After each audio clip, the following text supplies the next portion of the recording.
सो hi hello everyone. हाँ भाई, जो अपनी रेट पात्रता परीक्षा लेवल 2 साइंस मैथ की जो क्लासेज चल रही थी उसको कंटिन्यू करते हैं। लास्ट क्लास में अपन ने डिस्कशन किया था पादपों में श्वसन, और अगला जो टॉपिक है वो है अपना पादपों में उत्सर्जन, एक्सक्रीशन इन प्लांट। कैसे होता है पेड़ पौधे में उत्सर्जन की प्रोसेस, वो अपन डिस्कशन करेंगे।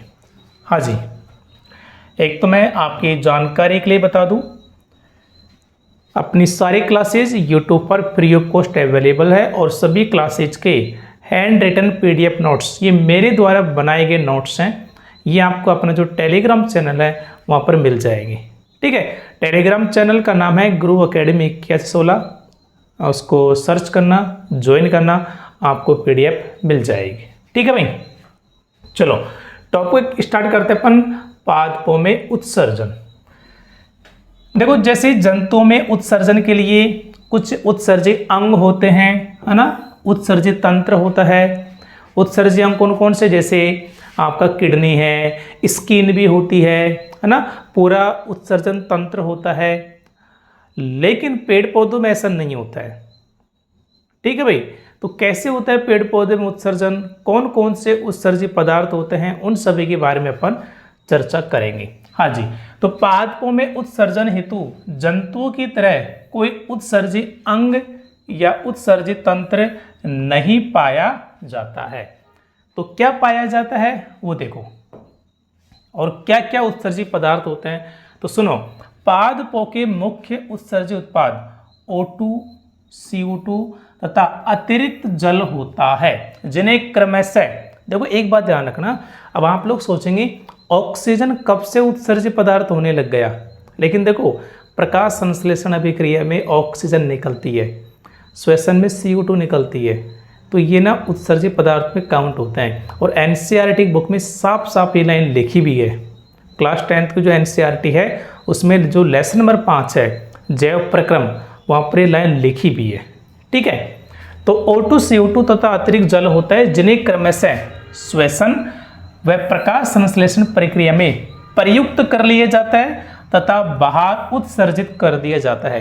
यानी ऑक्सीजन को श्वसन में प्रयुक्त कर लेंगे, प्रकाश संश्लेषण में निकाल देंगे, और CO2 को प्रकाश संश्लेषण में प्रयुक्त कर लेंगे, श्वसन में निकाल देंगे। और जो अतिरिक्त जल है, अतिरिक्त जल को वाष्पोत्सर्जन प्रक्रिया द्वारा उत्सर्जित कर दिया जाता है। क्लियर है, बात समझ में आ गई। इसके अलावा देखो, कई बार क्या होता है, पेड़ पौधे ज़्यादा मात्रा में जल का अवशोषण करते हैं लेकिन वाष्पोत्सर्जन बहुत कम होता है। तो उस कंडीशन में क्या होता है कि अधिक अवशोषण तथा कम वाष्पोत्सर्जन की स्थिति में बिंदु स्राव द्वारा भी उत्सर्जन होता है। किसका? अतिरिक्त जल का। क्या होता है वाष्पोत्सर्जन, क्या होता है बिंदु स्राव, मैं पिछली क्लासेज में बता चुका हूँ, जब मैंने आपको पादपों के विभिन्न भाग पढ़ाए थे, पत्ती वाला जो हेडिंग पढ़ाया था आपको, उसमें बताए थे मैंने। ठीक है, चलो आगे वाष्पोत्सर्जन के बारे में डिस्कशन भी कर लेंगे। आगे देखो, तो अब क्या O2, CO2 अतिरिक्त जल ही उत्सर्जी पदार्थ होता है? और भी बहुत सारे होते हैं। कौन कौन से, सुनो। पादप अपने कुछ भागों जैसे पत्ती, पुष्प एवं छाल को भी अलग करते रहते हैं। भाई पत्ती सूख जाती है, पुष्प सूख जाता है, छाल उसकी अलग हो जाती है, ये क्या है? उत्सर्जी पदार्थ हो जाते हैं, तो इनको भी अपने शरीर से अलग करते रहते हैं। इसके अलावा देखो, बहुत सारे अपशिष्ट पदार्थ पत्तियों की कोशिकीय रिक्तिकाओं में संचित हो जाते हैं तथा पत्तियों के गिरने पर इन अपशिष्ट पदार्थों से छुटकारा मिल जाता है। देखो, जो पादप की कोशिका होती है ना, उसके अंदर जो पादप की जो कोशिका होती है उसके अंदर एक रिक्तिका होती है, रिक्तिका, ठीक है, वैक्यूल होती है। इस रिक्तिका में क्या होता है, जो अपशिष्ट पदार्थ भर जाता है। ठीक है, किसकी रिक्तिका में? पादप कोशिका की जो पत्तियां होती हैं उनकी रिक्तिकाओं में। अब जैसे पत्ती अलग होगी तो अपशिष्ट पदार्थ भी क्या हो जाएगा? अलग हो जाएगा। ठीक है, इस तरीके से भी इनमें उत्सर्जन होता है। और क्या क्या तरीके हैं देखो, कुछ अनावश्यक पदार्थ ठोस रवो, रवो का मतलब होता है क्रिस्टल ना, ठोस क्रिस्टल, तो कुछ अनावश्यक पदार्थ ठोस क्रिस्टल के रूप में पर्ण की मृत कोशिकाओं में यानी पत्तियों की जो डेड सेल है उनमें या तनों की काष्ठीय कोशिकाओं में संग्रहित होते हैं। ये क्रिस्टल अधिकांशतः कैल्शियम कार्बोनेट तथा कैल्शियम ऑक्जेलेट के होते हैं। बड़ा ही इंपॉर्टेंट लाइन है ये जो आरबीएससी की बुक है राजस्थान बोर्ड की जो चलती थी पहले, उसके अंदर लाइन लिखी हुई है, वहां से मैंने पुटअप की इस लाइन को। ठीक है, इसके अलावा देखो कुछ अपशिष्ट उत्पाद जैसे रेजिन, गोंद आदि पुराने जाइलम में संचित रहते हैं। ठीक है, तो ये एक नॉर्मल सा प्रोसेस है पेड़ पौधे में उत्सर्जन, कोई ज़्यादा बड़ा टॉपिक है नहीं ये। ठीक है, छोटा सा पॉइंट है बस। अब यहाँ पे दो शब्द आए थे, वाष्पोत्सर्जन, बिंदुस्राव। तो अपन वाष्पोत्सर्जन को हालांकि मैं पिछले क्लास में बता चुका हूँ, लेकिन एक बार और आप लोग देख लीजिए। देखो वाष्पोत्सर्जन, यहाँ पर दो शब्द है, कौन कौन से? वाष्प प्लस उत्सर्जन। एक तो वाष्प है, उत्सर्जन। उत्सर्जन का मतलब तो जानते ही हैं, बाहर निकालना। क्या बाहर निकलेगी? वाष्प। किसकी वाष्प होती है? पानी की होती है। तो जो पेड़ पौधे में जो अतिरिक्त जल होता है ना भाई, जितना आपने जल दिया पूरा जल काम में नहीं आता है, तो वो जो अतिरिक्त जल है ना उसको वाष्प के रूप में शरीर से बाहर निकलता रहता है पेड़ पौधों से, उससे बोलते हैं वाष्पोत्सर्जन। तो साफ साफ लिखा है कि पादप के वायवीय भागों द्वारा जल की वाष्प के रूप में हानि होना वाष्पोत्सर्जन कहलाता है। ठीक है, देखो पादप मृदा से खनिज, पोषक तत्व और जल अवशोषित करते हैं, बिल्कुल करते हैं। अवशोषित किया गया सारा जल पादप द्वारा उपयोग नहीं किया जाता है, बल्कि अतिरिक्त जल को जो बच जाएगा उसको पत्तियों की सतह पर उपस्थित रंध्रों द्वारा वाष्पोत्सर्जन प्रक्रम द्वारा वाष्पित कर दिया जाता है। ठीक है, और इसके अलावा देखो अब यहाँ पे कुछ पॉइंट लिखे हैं मैंने, वो आप लोग देखना। देखो भाई, ये पादप है, ठीक है, ये इसकी पत्ती है, क्लियर। यहाँ पे सूरज है, वो उससे ना सनलाइट आ रही है, सूरज से क्या आ रही है? सनलाइट आ रही है। ठीक है ना। अब क्या होगा? और नीचे क्या है? नीचे जड़ें हैं जो कि जल का क्या कर रहे हैं? अवशोषण कर रहे हैं और जल को पत्तियों तक पहुंचा रहे हैं। अब देखो ऊपर से क्या हो रहा है? ऊपर से सूरज से धूप निकल रही है ना, प्रकाश निकल रही है। उस प्रकाश क्या करेगा? पानी को खींचेगा, पानी को खींचेगा। जब पानी ऊपर से खींचेगा तो नीचे से एक बल बनेगा, नहीं बनेगा? एक बल जनरेट होगा, बिल्कुल होगा, जिसे बोलते हैं चूषण बल।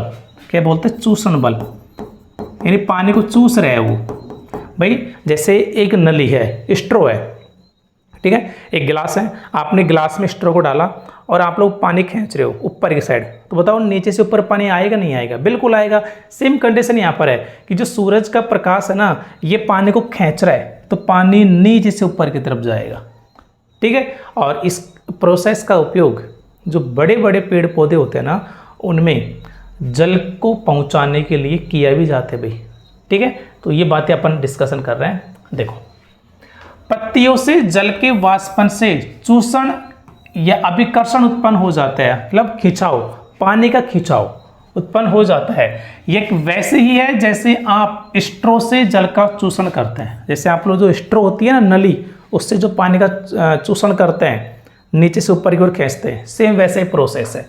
विशाल वृक्षों में बहुत अधिक ऊंचाई तक जल का अभिकर्षण यानी जल का खिंचाव इसी चूषण विधि द्वारा होता है। ठीक है, वाष्पोत्सर्जन होता रहेगा, पानी खींचता रहेगा, पानी आता रहेगा नीचे से ऊपर। अब इस वाष्पोत्सर्जन के क्या इंपॉर्टेंस है, क्या महत्व है, वो आप लोग देख लीजिए। सबसे पहला, वाष्पोत्सर्जन की प्रक्रिया वातावरण में जल चक्र को संतुलित करने का कार्य करती है। कैसे? देखो, चक्कर का मतलब क्या होता है पहले ये समझो। चक्कर का मतलब होता है जैसे ये चीज़ यहाँ से स्टार्ट हुई, ठीक है, और वापस यहीं पर आके रुक गई। जहाँ से स्टार्ट हो वहीं पर रुक जाना, वहीं पर आके रुकना, ठहरना क्या कहलाता है? चक्कर कहलाता है। तो देखो पानी है, पानी मिट्टी से जड़ों से होते हुए पेड़ पौधे पहुंचा, ठीक है, पेड़ पौधों से लगभग वाष्पोत्सर्जन के द्वारा वायुमंडल में पहुंच गया, वायुमंडल से बादलों में पहुंच गया, बादलों का निर्माण हो गया, और बादलों से बरसात हुई, वापस पानी कहाँ गया? मिट्टी में आ गया। तो मिट्टी से गया, मिट्टी में आ गया। तो क्या जल चक्कर हो रहा है कि नहीं हो रहा है? लेकिन तभी संभव है जब वाष्पोत्सर्जन होगा। यदि पेड़ पौधों ने जितना पानी लिया पूरा पानी काम में आ जाता तो क्या वायुमंडल में, बादलों में पानी पहुंचता? नहीं पहुंचता। ठीक है, तो ऐसी कंडीशन में जल चक्र का बैलेंस नहीं होता। फिर क्लियर है भाई। सेकंड देखो, वाष्पोत्सर्जन प्रक्रिया द्वारा पौधे अपने ताप नियमन भी करते हैं, यानी टेम्परेचर का कंट्रोल करते हैं, जिससे क्या होगा कि पादप ठंडा रहता है। कुल मिला के वाष्पोत्सर्जन की प्रक्रिया पादप को ठंडा रखने में भी सहायता करती है। कैसे भाई? जब वाष्पोत्सर्जन होगा तो पानी की जो द्रव अवस्था है, भाई पानी कैसी अवस्था में होता है? जल द्रव अवस्था में है। जब वाष्प बनेगा तो कौन सी अवस्था में बनेगा? गैसीय अवस्था में। तो द्रव से जब गैस बनेगा तो ऐसे थोड़ी ना बन जाएगा, आपने कह दिया मैंने कह दिया, नहीं, उसको ऊष्मा देनी पड़ेगी, गर्म करना पड़ेगा। तो गर्म जो होगा वो ऊष्मा लेगा कहाँ से? पेड़ पौधों की कोशिकाओं से लेगा। तो जब कोशिकाओं से ऊष्मा लेगा तो पेड़ पौधों में क्या होगा? ऊष्मा की कमी होगी, पेड़ पौधे क्या होंगे? ठंडे होंगे। ठीक है, तो तापमान का नियमन हो जाएगा। और अब बात करते हैं बिंदु श्रवण। तो मैं पिछली क्लास में बता दिया था, अगेन फालतू में बात करने से क्या ही फायदा। अब देखो एक छोटा सा पॉइंट और, जो कि आरपीएससी बुक में लिखा हुआ है, हालांकि इतना इंपॉर्टेंस है नहीं, लेकिन मैंने यहाँ पे लिखा है पीडीएफ में, तो आप लोग देख लीजिए एक बार। पॉइंट अपना ये है कि जो पेड़ पौधों में उत्सर्जन अंग होते हैं और तंत्र तो पाए नहीं जाते हैं, सभी को पता है। तो इनमें क्या होता है? सरल उत्सर्जन प्रक्रिया होती है। इसके कारण क्या है कि इनमें जो उत्सर्जन का प्रोसेस होता है बड़ा ही सिंपल होता है। इसका कारण क्या है? तो काफ़ी सारे कारण दे रखे हैं, अपन एक एक डिस्कशन कर लेते हैं, और आप खुद भी पढ़ेंगे ना तो भी आपके समझ में आ जाए, कोई बड़ी बात नहीं है। पहला कारण देखो, सबसे पहला कारण क्या है कि जंतुओं की तुलना में पादपों में उपापचय क्रियाओं की दर कम होती है। अतः उपापचय क्रियाओं के फलस्वरूप बने अपशिष्ट पदार्थों को शरीर में एकत्रित होने की दर भी धीमी हो जाती है, यानी बहुत कम अपशिष्ट पदार्थ एकत्रित होंगे। क्या मतलब है इसका? देखो, जब मैंने पहली क्लास ली थी ना, तब आपको बताया था कि हमारे शरीर में क्या होता है? उपापचय क्रियाएं होती है, मेटाबॉलिक अभिक्रियाएं होती है। अब ये दो टाइप की होती है। कितने टाइप की? दो टाइप की। पहली होती है उपचय अभिक्रियाएं और एक होती है अपचय। उपचय इसको बोलते हैं एनाबॉलिज्म, इसे बोलते हैं कैटाबॉलिज्म। एनाबॉलिज्म, इसे बोलते हैं कैटाबॉलिज्म, और ये होती है मेटाबॉलिज्म। ठीक है, तो उपापचय क्रियाएं होती है हमारे शरीर में दो प्रकार की, उपचय और अपचय। क्या मतलब है कि कुछ पदार्थ बनते रहते हैं और कुछ पदार्थ टूटते रहते हैं, ये उपापचय क्रियाएं हैं। तो उपचय क्रिया में तो क्या बनेगा? पदार्थ बनेगा, निर्माण होगा, यानी निर्माणकारी अभिक्रिया होती है। और इनमें पदार्थ टूटता है, यानी पदार्थ का क्या होगा? अपघटन होगा। तो जब कोई नया पदार्थ बनेगा या कोई पदार्थ टूटेगा तो उस समय क्या होते हैं? अपशिष्ट पदार्थ भी बनते हैं, अपशिष्ट पदार्थ भी बनते हैं। अब यहाँ पर जो उपापचय क्रिया की दर है वो कम होती है। जब दर कम होगी तो अपशिष्ट पदार्थ भी बहुत कम बनेंगे और वो बनते रहते हैं, निकलते रहते हैं। ठीक है, तो जब उपापचय क्रिया की दर कम हो जाएगी तो अपशिष्ट पदार्थ भी कम बनेंगे। जब धीरे धीरे बन रहे हैं और उत्सर्जन की प्रक्रिया चल रही है तो इकट्ठे नहीं होंगे, वो आराम से बॉडी से बाहर निकल जाते हैं। बात समझ में आ गई होगी आपके। सेकंड देखो, हरे पौधे जो होते हैं ना, वो अपचयी क्रियाओं में बने अधिकांश अपशिष्ट उत्पादों का उपयोग उपचयी क्रियाओं में कर लेते हैं। अभी बताए थे मैंने, उपापचय दो प्रकार की, अपचयी उपचयी। तो जो अपचयी क्रियाओं में जो अपशिष्ट बनेंगे ना, उनका यूज उपचयी में हो जाता है। तो इधर बने इधर काम में आ गए, तो बचा ही नहीं कुछ। सेकंड काम, तो ज़्यादा विशेष उत्सर्जन तंत्र की आवश्यकता होती नहीं है पेड़ पौधों को। अगला है, पौधों में प्रोटीन उपापचय में बने नाइट्रोजनी अपशिष्ट उत्पादों का उपयोग नव प्रोटीनों के संश्लेषण में हो जाता है। भाई प्रोटीन बनाने में नाइट्रोजन का बहुत योगदान होता है।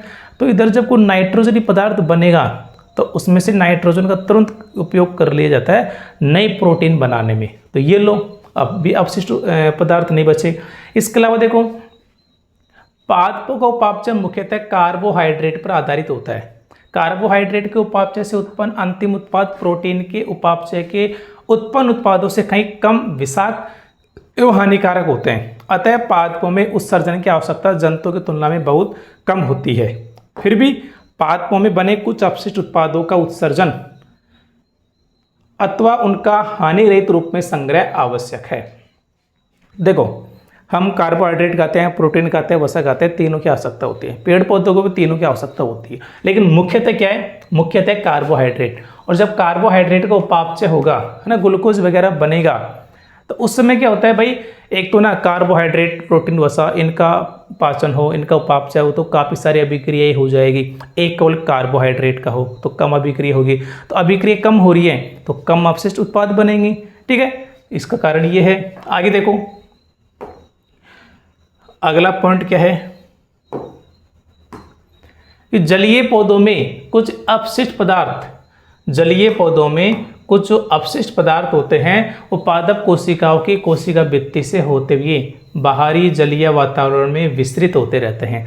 जो भी हाइड्रो प्लांट्स होते हैं, जलीय पौधे होते हैं, उनकी जो कोशिका भित्ति है वहाँ से अपशिष्ट निकलते रहते हैं पेड़ पौधों में, वो उसमें पानी में मिलते रहते हैं। ऐसे उत्सर्जन हो जाता है नॉर्मली, है ना, बाहरी सतह से। इसके अलावा स्थलीय पादपों में आवश्यकता से अधिक गैसें जैसे कि ऑक्सीजन एवं कार्बन डाइऑक्साइड तथा जल वाष्प के रूप में रंध्रों एवं कभी कभी वात रंध्रों द्वारा निकल जाती है। भाई जो जलीय पौधे हैं उनमें से तो क्या होता है, कोशिका भित्ति से होता हुआ जल में मिल जाता है। और जो स्तरीय पादप है उनमें आप लोग जानते हैं O2, CO2, वो जो अतिरिक्त जल है वो जल वाष्प के रूप में रंध्रों से निकलता रहता है। और होता है ना, रंध्रों से गैसों का विनिमय होता है। पिछली क्लासेज मैंने आपको बताया था, चाहे O2 का अंदर आना हो, चाहे O2 को बाहर जाना हो, चाहे CO2 को अंदर आना हो, चाहे CO2 को बाहर जाना हो, रंध्रों से होता रहता है। ठीक है, और यहीं से जलवाष्प यानी वाष्पोत्सर्जन होता रहता है। और जो काष्ठीय तने होते हैं जिनमें वात रंध्र होते हैं, इनसे भी क्रिया होती रहती है।